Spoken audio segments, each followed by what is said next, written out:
Hello, in this video I'm gonna show you how to change the mop drying settings on XIAOMI RoboVacuum X20 Max.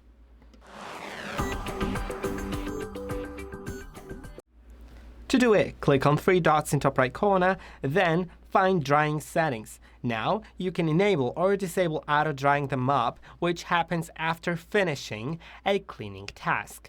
Now you can also change the drying duration to 2, 3 or 4 hours.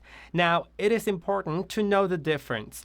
2 hours is for dry regions because it depends on where you live. 3 hours is the standard and 4 is for damper regions where you need more time to clean the mop to prevent mold. Now I will select 3 hours and that's it.